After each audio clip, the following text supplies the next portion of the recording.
মাজুলীত দুই মহৰ যুঁজত বিৰিণাৰ মৰণ সদৃশ পৰিৱেশ গোমাংসৰ নিষিদ্ধকৰণত ক্ষতিগ্ৰস্ত গোপালক ৰাজ্যত গোমাংস নিষিদ্ধকৰণৰ পাছতেই এতিয়া বিপদত পৰিছে মাজুলীৰ এইসকল গোপালক গৰু বিক্ৰী কৰি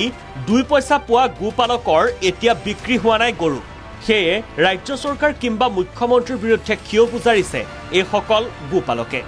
পূৰ্বে গো সুৰক্ষা আইন আনিলে গৰুৰ দাম কমি গ'ল এতিয়া গোমাংস নিষিদ্ধ কৰি আমাৰ ওপৰত ৰাম টাঙুন খুধাইছে চৰকাৰে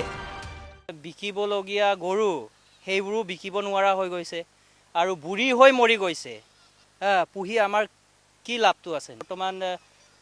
গাখীৰো কম আৰু গৰু বেচিব নোৱাৰো ৰাম টাঙুনটো মানে জনতাৰ ওপৰতহে পৰিছে আমাৰ ওপৰত পৰিছে এতিয়া এখেতসকলে মানে কৰিছে ডাঙৰ মানুহৰ ওপৰত মানে প্ৰভাৱটো পৰিব বুলি ভাবিছে কিন্তু আমাৰ গ্ৰাছ লেভেলত বেছিকৈ পৰে আমি মানে জীয়াই টকাতকৈ নটকাই ভাল আৰু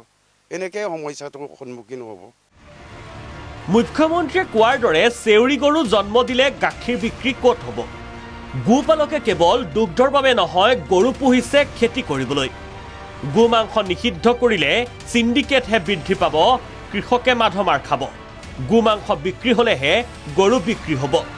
মাজুলীৰ দৰবাৰ চাপৰিৰ গোপালকৰ লগতে মাজুলীৰ জিলা বিজেপিৰ প্ৰাক্তন কৃষক মৰ্চাৰ সভাপতিৰ এই বক্তব্য কথাটো এটো নহয় যে মই দলৰ বিৰোধী কৰিছোঁ বা চৰকাৰৰ বিৰোধী কৰিছোঁ এটো নহয় মই গো পালকসকলৰ হিতাৰ্থে ক'ব বিচাৰিছোঁ যে গোমাংস কোনোবাই মাংস খায় গাহৰি খায় কোনোবাই ছাগলী খায় কোনোবাই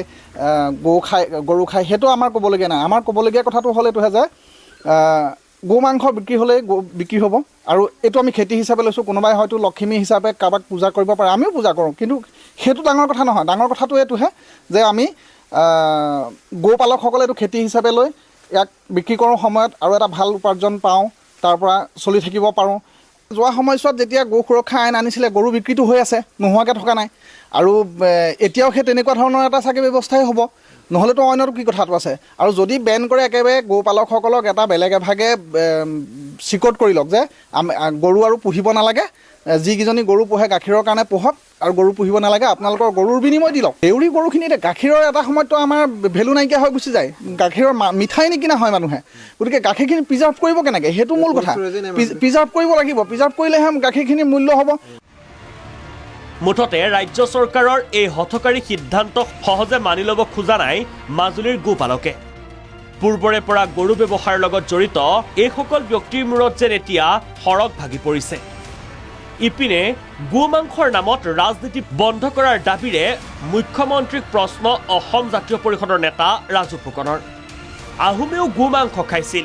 মুখ্যমন্ত্ৰী শৰ্মায়েও হোষ্টেলত গোমাংস খাইছিল সাহস আছে যদি মুখ্যমন্ত্ৰীয়ে অখিল গগৈ অভিযোগৰ প্ৰত্যুত্তৰ দিয়ক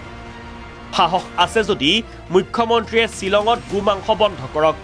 যিহেতু মুখ্যমন্ত্ৰী নেডাৰ আহ্বায়ক মুখ্যমন্ত্ৰী ডাঙৰীয়া নেডাৰ চেয়াৰমেন আৰু তেওঁ নেডাৰ চেয়াৰমেন হিচাপে গোমাংস বন্ধ কৰা কথাটো শ্বিলঙত গৈ নাগালেণ্ডত গৈ নহ'লে ইটানগৰত গৈ ক'বৰ কাৰণে অনুৰোধ জনাইছোঁ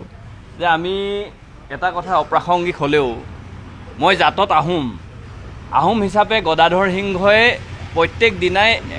একোজনীকৈ বগী চেউৰি গাই তেওঁ আচলতে এটা সময়ত খাইছিল আমি আচলতে আহোম হিচাপে আচলতে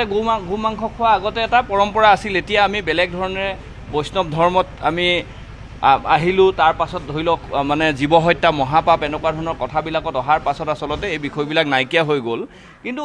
মানুহে আচলতে খাদ্যক লৈ যিটো তেওঁলোকে আচলতে ৰাজনীতি কৰিবলৈ আগবাঢ়ি গৈছে মানে মুখ্যমন্ত্ৰী ডাঙৰীয়াই যে অখিল গগৈ ডাঙৰীয়া এটা প্ৰত্যাহ্বান জনাইছিল তেখেতক যে তেওঁ হোষ্টেলত থকাৰ সময়ত তেওঁ গোমাংস খাইছিল বুলি কৈছিল তাৰ উত্তৰটো কিয় আজিৰ তাৰিখলৈকে দিব পৰা নাই ৰাজ্যত যেন এতিয়াও হাম কটা নাই গোমাংসৰ বিতৰ্ক নিত চৰ্চিত গোমাংস নিষিদ্ধকৰণৰ বিষয় ইপিনে গোমাংস নিষিদ্ধত বিপাঙত পৰিছে গোপালক মাজুলীৰ পৰা জ্যোতিষ কুমাৰ তামুলী আৰু গুৱাহাটীৰ পৰা পল্লৱী বৰাৰ ৰিপৰ্ট প্ৰাগ নিউজ